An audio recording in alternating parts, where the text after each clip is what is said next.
guy picked somebody out in the congregation, pointed a finger at them and said, "I'm going to preach the sermon this morning just to you." But that's exactly the kind of thing that happens in the little book of 1 Peter. We've been going through that book systematically, paragraph at a time. And the next paragraph, which is my assignment for today, is Peter speaking to just one very small group of people in the assembly. He's actually writing to a number of churches, and he singles out this one group and says, "I want to speak to you, and let the others listen for a minute." This letter was read when they received it. The group he has in mind in this paragraph are the elders. And surely there weren't many in each church, but he singles them out and says, "I have a word for you." In one sense, that's strange. In another sense, it's not all that strange. At least if you read the book of 1 Peter, he's done it before. He singled out servants and spoke just to them, when surely not everyone in the assembly was a servant in the sense of being an employee. Some were landowners. He singles out wives, and then he singles out husbands. So surely when he's addressing wives, he's leaving out the husbands, and when he addresses husbands, he's leaving out the wives. So he's, before this, picked out a group and pointed his finger, so to speak, and said something to them as a group. Now, what do I do with the fact that my assignment today is to speak to elders when that leaves the vast majority of you out? Well, it's not quite that bad. In the first place, you need to know what the Scripture has to say about elders. Also, if you know those things already, perhaps you need to be reminded. But there are things beyond just elders that's going on that we need to know about. For one thing, this passage tells us that elders are to be an example. So whatever it is we say to elders applies to all of us. And beyond that, this passage of Scripture contains principles that apply beyond being an elder. There's some fascinating things in this passage that all of us need to know and do. So, will you join me in 1 Peter chapter 5? And I'm going to begin reading with verse 1. 1 Peter chapter 5, verse 1. "The elders who are among you I exhort, I who am a fellow elder and a witness of the suffering of Christ, and also a partaker of the glory that will be revealed. Shepherd the flock of God, which is among you, serving as overseers, not by compulsion, but willingly, not for dishonest gain, but eagerly, not for as being lords over those entrusted to you, but being examples to the flock. And when the chief shepherd appears, you will receive the crown of glory that does not fade away." Then he goes on to speak to some other people, which we will get to later. Now, in these 4 short verses that I read, Peter, first of all, identifies himself, and he labors that point. He goes on and on about who he is. Then he gives an exhortation to the elders, and the third thing he does in this passage is talks about the consequences of doing what he has commanded them. So I'm going to begin by backing up to verse 1 and looking at how Peter identifies himself. And frankly, this is rather significant. Who was Peter? Well, if I said that, the average Christian that knows anything at all about the Bible would say he was one of the apostles. Matter of fact, he was one of the outstanding apostles. But notice what he says about himself in verse 1. The elders who among you I exhort, who also am a fellow elder. And he talks about being a witness of the suffering of Christ and a partaker of the glory that's going to come later. But he doesn't say anything about being an apostle. When he addresses the elders, he says, I'm an elder. Wow. He doesn't say, I'm an apostle, though he could have done that.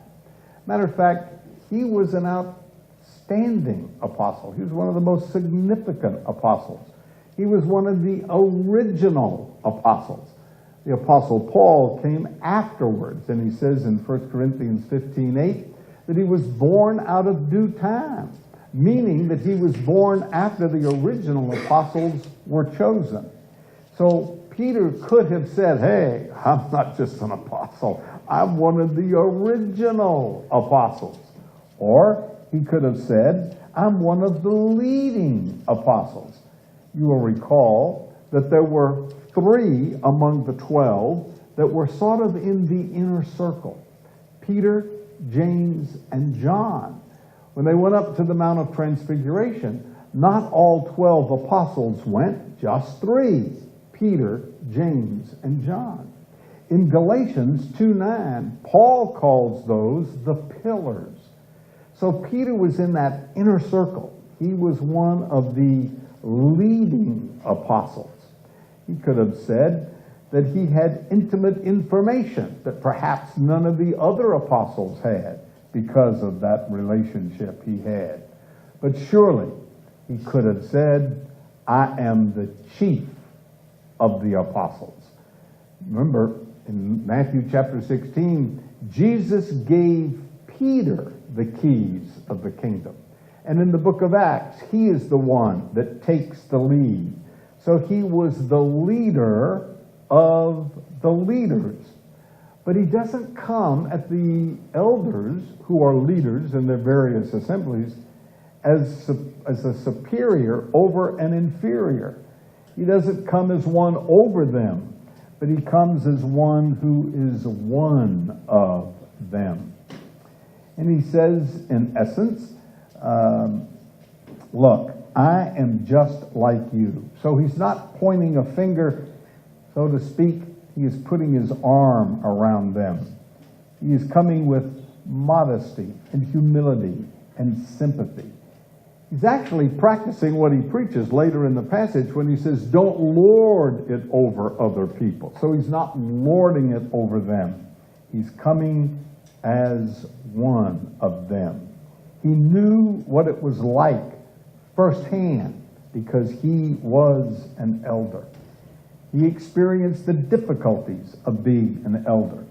So when he exhorts them, he identifies with them. Now, I said a minute ago, there's some principles in here that go way beyond being an elder. And this is one of them. Anytime you have to instruct, exhort, help, minister to other people, here's the principle. First, identify with them. The more they feel that you understand them, the more likely you are to be successful in ministering to them. So that is exactly what he did. He identified with them by saying he was one of them. Now, I just said he called himself an elder. I thought he was an apostle. Where does elder come from? This is very interesting.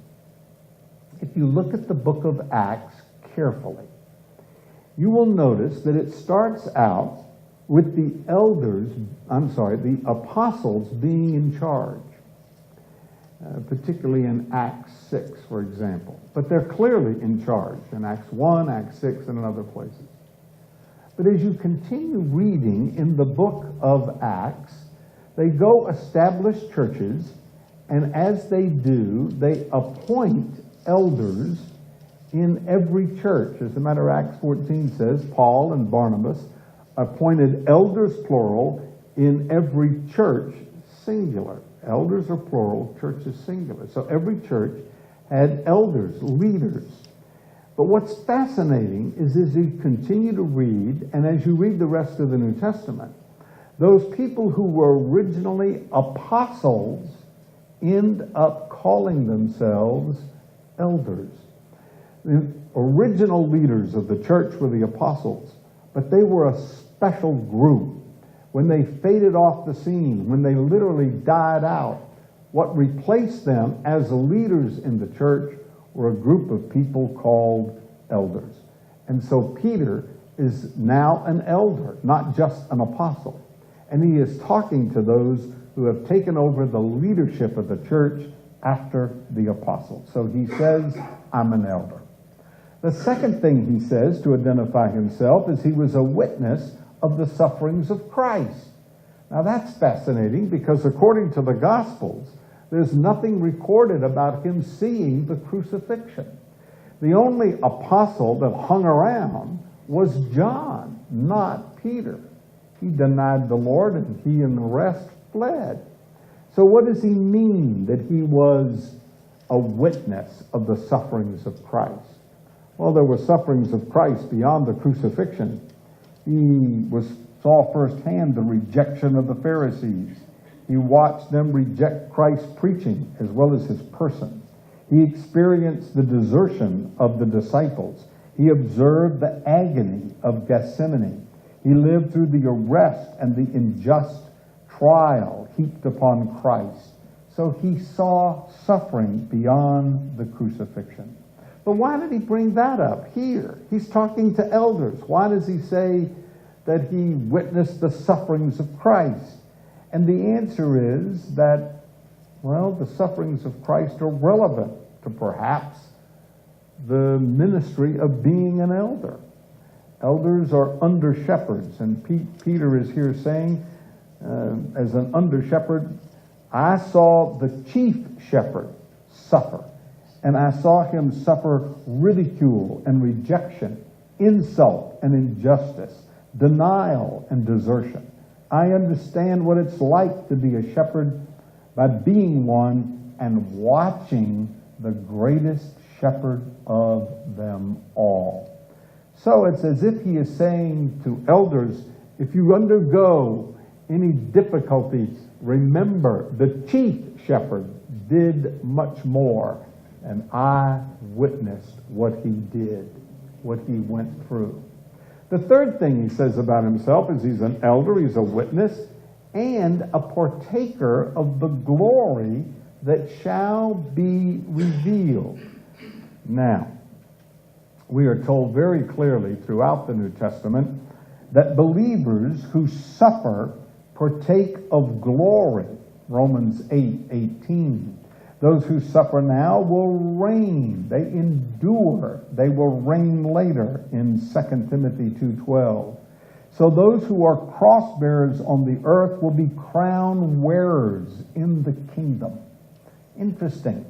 He mentions suffering and then he mentions glory. That's a constant theme in the New Testament that's very often overlooked. That if you endure serving the Lord now, undergoing whatever suffering that might bring, what you have to look forward to is the glory, the crown that shall be revealed. What is particularly fascinating about this statement is who makes it. Remember Peter? He's the one who denied the Lord. He denied the Lord.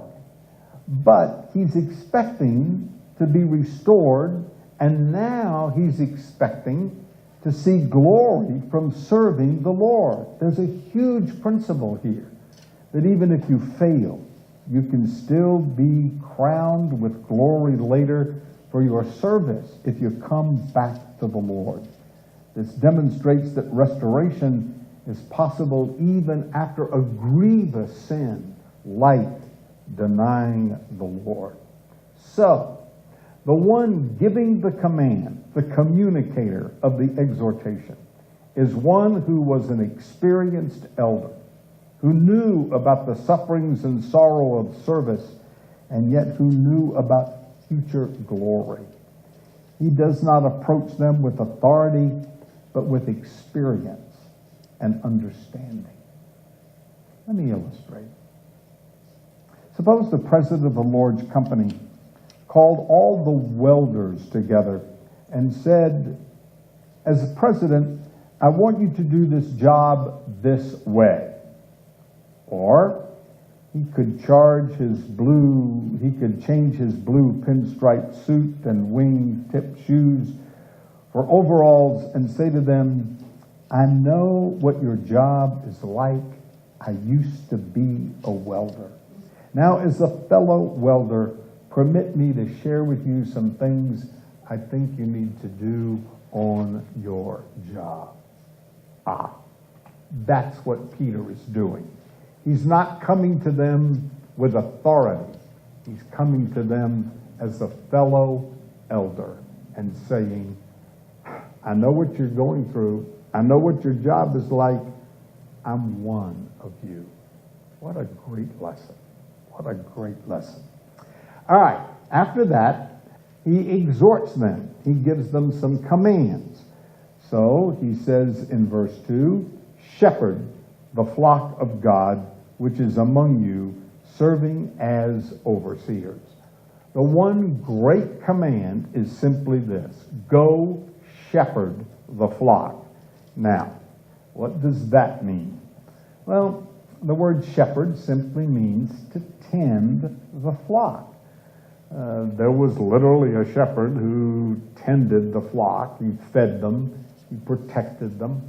And that's the idea. An elder is one who is to see to it that the flock is fed and is protected. He watches over them.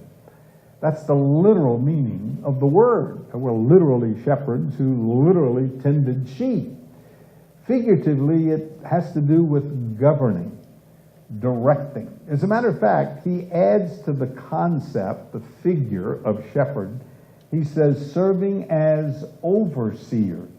And that really gets at the job of the elder. That particular word, that Greek word, means to look upon, to observe. They see over what's going on, meaning they take care of it or they care for it. In other words, that word refers to being a supervisor or a superintendent. It is their responsibility to govern, direct, tend, guide a group, and that's who the elders are. Plato used this word as the function of a ruler or a guardian and said that it always connoted administrative responsibilities. So elders are to govern and guide, supervise and superintend the church. Peter gives the elder the same command that the Lord gave him in John chapter 21 when he said, go feed the flock, go tend the sheep. Now that's the command. What he does in this passage, however, is he modifies that command. He tells you how to fulfill that command by giving 3 couplets. Those couplets are describing how to do the job. In each couplet, there's a negative and a positive. For example, look at verse 2. Not by constraint, but willingly. That's the first couplet. There's a negative part, it's not by constraint. There's a positive part, it's willing. So, not by constraint. Not being forced to do this. You don't do this because you're compelled to do this, but you do it voluntarily. You don't do it being pressed as a burden worker, but as a volunteer. You do it willingly. In other words, this has to do with doing it with a right attitude. I said at the beginning, there's so much in this passage that applies to everybody and beyond being an elder. And this is another example. That when you are serving the Lord, do it with the right attitude. Don't do it by constraint, but do it willingly. It's the attitude that is so critical.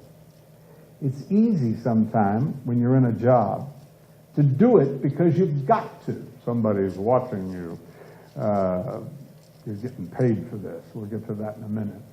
Or, I really want to do this. As a matter of fact, back in 1 Timothy, when Paul talks about elders, he says, if any man desires the office of bishop, which is another word for elder in the New Testament, he desires a good work.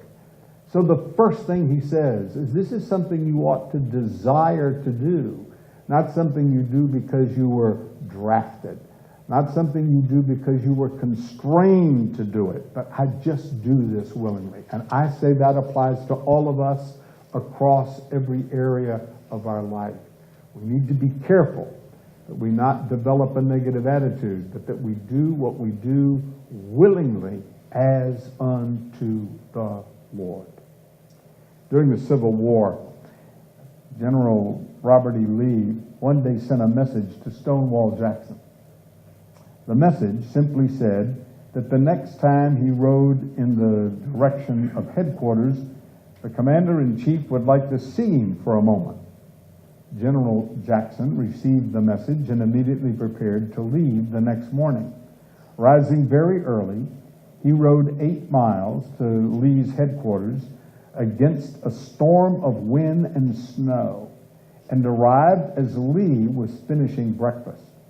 Much surprised, Lee inquired why Jackson had come through such a storm, and Jackson replied, "But you said you wished to see me." In other words, General Lee's slightest wish was a supreme command to me, he said. And that's the attitude that I think the Lord wants from us. He gives us commands, but he wants us to do them willingly, that we gladly and willingly do what he's asked us to do. So the first thing he says to elders and to us is we're to do it with the right mental attitude. The second thing he says is we're to do it with the right motive. Look at verse 2 again. Not for dishonest gain, but eagerly. And he's talking about being paid. Some elders were paid. Paul talks about that in 1 Timothy chapter 5. The teaching elder was paid. So, he says, but you're not to do it because you get paid. And then he adds to that dishonest gain, but rather you're to do it eagerly. So the leader should perform his duties readily, eagerly, certainly not for money, especially for money that was gained dishonestly. In other words, elders are to work with the right motive. They are to be paid in some cases, but they're not to work for the pay. One authority on Greek words talks about the little phrase, dishonest gain. And he renders it, by the way, shameful profit. And he says the characteristics of that were interesting to the ancient Greeks. That it was a word that the ancient Greeks loathed. In other words, if a person was characterized by that, they loathed that individual. And he talks about one who describes the character of someone who had this dishonest gain.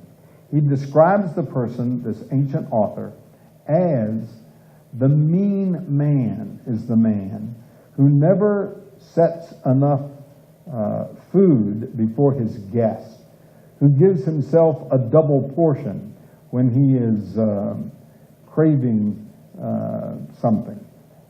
He waters the wine that he gives to others.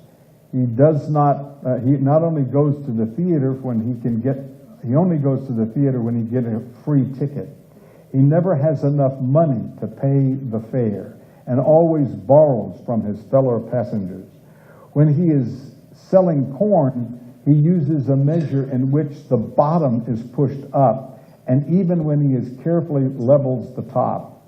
He counts the half radish left over from dinner in case the servant ate any. He counts them lest the servants ate any of them.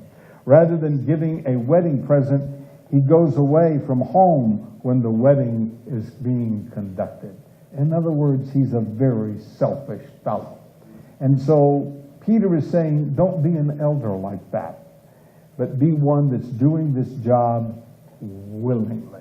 You're not doing it for what you get out of it. You are doing it for what you put into it. Wow. Is that a lesson we could all learn or what? It's so easy to just do it for what we get out of it rather than what we can put in it. Matter of fact, I think that if we eliminated the people who go to church for what they get out of it, we would have much smaller congregations.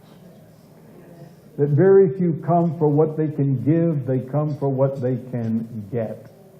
Matter of fact, when visitors come, I sometimes think, what are you looking for? They have an agenda. Sometimes it's good, sometimes it's not. But I just think so many go to church for what I get out of it. When maybe that's not totally wrong, but maybe there should also be the element of what can I give? I want to do this eagerly. And if you want to know what eagerly looks like, come on Sunday morning and watch the little kids go to children's church. They run down the aisle. And every Sunday morning when we dismiss them and I watch them running down the aisle, I think, oh, that people would go to church like they go to Sunday school. Eagerly. They're running. And that's what Peter's talking about. Many years ago, there was a missionary who made $500 a year. A long time ago. He was offered $5,100 a year to work for an American company. He said no. The field representative offered him $10,000 a year. Again, he said no. When the job offer was raised to $15,000, the missionary again declined. The field rep wired New York headquarters and said, what do I do? And headquarters wired back, get him at any price. When told that, the missionary replied, you don't understand. You offer me a big salary to do a little job. I have a little salary for doing a big job. That's the attitude. Missionaries are not mercenaries, and elders should not be either. They should do it with the right motive. There's one more of these couplets out of the three. Look at verse 3. He says, nor being lords over those ministered, but examples to the flock. Now, what's critical here is that they're people entrusted to you. That particular word means lot, and it either has to do with the casting of lot or the drawing out of the lot. It is used here of just the sphere of which you care for the flock. And by the way, it's the word from which we get the word clergy. Thought that was interesting. Although that sense did not appear until much later. Elders are not to be domineering. They're not to lord it. They're not to be demanding. But rather, they are simply to do what they do as an example. So elders are not to be domineering or demanding. That's the point that he's trying to make. For some people, prestige and power are more attractive than even money. They love authority, even if their authority is to be exercised in a narrow sphere. Milton's Satan thought it better to reign in hell than to serve in heaven. Shakespeare spoke about a proud man dressed in with a little brief authority, playing such fantastic trips before high heaven as would make the angels weep. So this is not to be done with high-handed domineering. Rather, the great characteristic of the shepherd is selfless care and to love the sheep, to be an example to them. They should be models that they would follow, a pattern to be followed by the flock. They are not to be slave drivers, but they are to lead, not drive. One authority said, the life should command and the tongue persuade. In other words, they're to have the right manner in which they do their job. I heard a story once of two tourists in Israel who saw a man driving sheep. He was driving them with a stick in his hand. He was beating the sheep as they were running in front of him. One of the tourists said to the other, I've always been told that shepherds led flock, but that guy's driving them. His traveling companion suggested that they go ask the fellow why he was driving the sheep. Shepherds don't do that, they thought. And when they did, the man said, oh, you misunderstand. I'm not the shepherd, I'm the butcher. Elders are not to be butchers who drive sheep. They're to be shepherds who lead the sheep. So leadership is not lordship. Elders don't have to lord it over people. They need to be an example. So they may speak with authority. They have some authority, but they're not authoritarian. I think that's the essence of what's going on here. A lady on the mission field came to hear a missionary speak, and as he was speaking, she slipped out of a meeting for a short time, and then she came back to remain for the remainder of the service. When asked later where she had gone, she said, well, I liked what I heard, but I left to go ask his neighbors if he practiced what he preached. And the neighbors said yes, so I came back. Our example is worth 1,000 arguments. By the way, does that apply to people other than elders?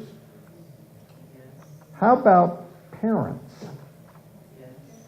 How about spouses? Are there husbands that dominate their wives? Yeah. Are there wives who... Oh, let me tell you. Let me give you the modern word. Let me give you the modern word. The modern word, are there wives who control? That's the word. Or husbands who control. Same thing. Or bosses who do that. It's across the board. We're to be like Christ, who was meek and gentle. Had authority, exercised it. That's not the issue. It's just it's the way you do it. And that is Peter's point. We're to do it with the right attitude. We're to do it with the right motive. And we're to do it in the right way as we shepherd the flock. Or, for that matter, lead any group of people in any capacity, including parents and people at work. All right, he does one other thing in this passage. He first identifies who he is, which is identifying with them. Then he gives them this one simple exhortation, shepherd the flock, and tells them how to do it. But he ends in a very fascinating way, again, which applies to all of us. He says in verse 4, and when the chief shepherd appears, you will receive the crown of glory that does not fade away. Now, there are a couple of fascinating things here. One is that he calls Jesus the chief shepherd. That's interesting to me because in John chapter 10, he's called the good shepherd. In Hebrews 13, he's called the great shepherd. And here he's called the chief shepherd. It's interesting. Jesus died for the sheep. That's John chapter 10. So he's a good shepherd. He lives for the sheep. That's Hebrews 13. So he's the great shepherd. And here he comes for the sheep. He's the chief shepherd. So he is the great shepherd. The chief shepherd will reward the lesser shepherds when he returns. And that is the point of this. That he will, when he will give you a crown of glory, which speaks of rewards. So, this is interesting. Your reward is future, not present. Now that needs to be kept in mind. Some people who serve the Lord in any capacity are looking for the reward now, whether it be recognition or praise or thanks, which should be given. I'm not suggesting that. I'm simply saying, but those who are doing the service want it, and they want it now. Well, that can lead to all kinds of problems. Perhaps what we need to do is adjust our thinking to realize that we will get rewarded not now, but later, when the Lord comes back. In this life, work and winning are usually rewarded immediately. Work is rewarded with wages at the end of the week or the end of the month. Immediately after the Super Bowl, they get the ring. The winner is rewarded with a trophy in some athletic events. But elders are paid in present, praised and paid in the present, but that's not their reward. The real reward does not come until Christ comes. So those who labor by faith, believing that when he appears, they shall be rewarded. There's something else we should note about this, and that is that the praise is not of men, but it is of God. The real reward is not having the praise of people. It's having the praise of the Lord himself. So when Christ comes, he will give us a crown of glory. Those who suffer will enter into glory. Peter says that back in chapter 1. Believers who are tried by fire will be found to the praise, honor, and glory at the revelation of Jesus Christ. He says that in 1:7 of this same epistle. Elders are to be partakers of the glory that will be revealed, he says in this passage. So service for Christ now entitles one to share in the glory of Christ later. That idea permeates the New Testament. One other observation about this, he says, and it doesn't fade away. In other words, this reward is not perishable, it's eternal. The elders' reward, which they receive, not now, but later, not by men, but by God, will be eternal. It's not perishable. Peter says it's a crown of glory that doesn't fade away. The Greek expression does not fade away means it's made, and it uses the name of a flower that we're not familiar with, which was supposed to have never faded but to be eternal. The ancient Greeks thought of this as something that did not perish. So the victor's crown is not like the crown of the Olympic Games that was made out of flowers that faded away, but this crown will never fade away. Unfortunately, some Christian leaders today are looking for a present reward, and they're building a personal empire. Some strive for the applause of men. Some seek promotion. Some will seek those kind of things that will fade away. So all those kind of things that men reward others with perish. Athletes labor long and hard to establish a record and to be rewarded. But the record is soonly broken and the glory fades away. God's reward does not perish. It is eternal. Jim Elliot said, "He is no fool who gives up what he cannot keep to gain what he cannot lose." So, if you serve the Lord, whether in the capacity of an elder or just in the capacity of a slave, you will be rewarded by the Lord. Remember the passage in the end of Colossians chapter 3 where he says, whatever you do, do it as unto the Lord, heartily as unto the Lord. And when he comes, you will receive the reward of the inheritance. Now that passage is written to slaves. I mean literal slaves in the first century. So the scripture teaches, no matter how you are serving, if you are doing it as unto the Lord, you will be rewarded by the Lord when he comes back. So while this passage is directed specifically to elders, it applies to all of us in a whole bunch of ways. We should all be examples. We should all do what we do willingly and eagerly and not by constraint because we have to. And we should all be looking for the fact that the Lord says, "Well done, thy good and faithful servant." So, in this passage, an experienced elder exhorts elders to tend the flock with the right attitude, the right motive, the right manner, so that they will be rewarded by God in the future with an eternal crown of glory.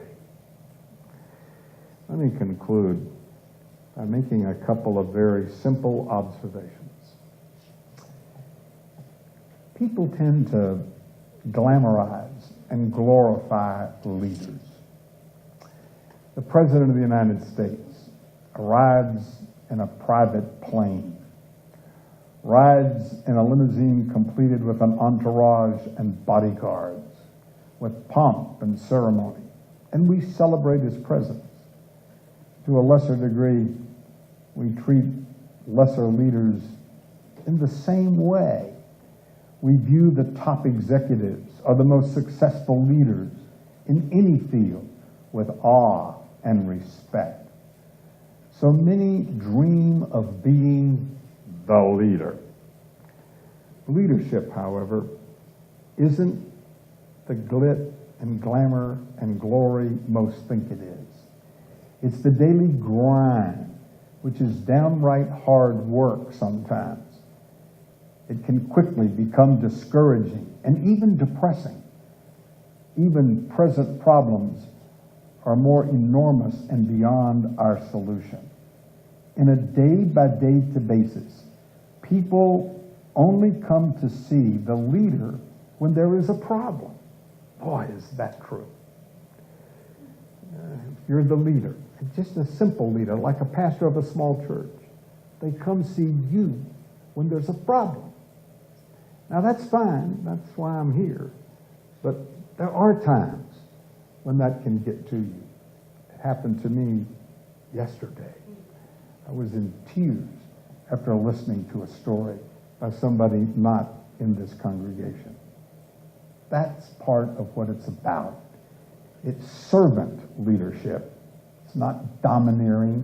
It's not throwing your authority around. It's ministering to people. Or there's the other aspect of leadership, the constant criticism that cuts to the bone. No one pleases all the people all the time.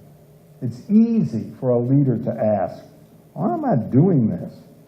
Why should I continue?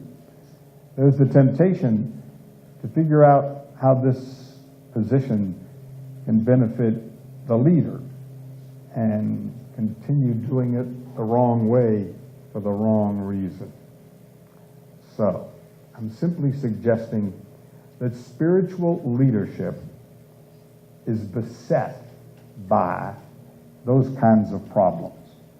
All the problems and pressures, trials and temptations leaders face in other fields, even leaders in a church can face. So what should be the right way to go about the job of spiritual leadership, and what should be the motive? And that's what this passage is about. That we do it with the right motive, that we do it with the right attitude, and we do it in the right way, so that we stand before the Lord and He says, "Well done, thy good and faithful servant." The coin of your labor is an investment that will have eternal returns. You may not see the interest on your investment growing. You may not know the value or the worth of your investment until you get to be before the Lord.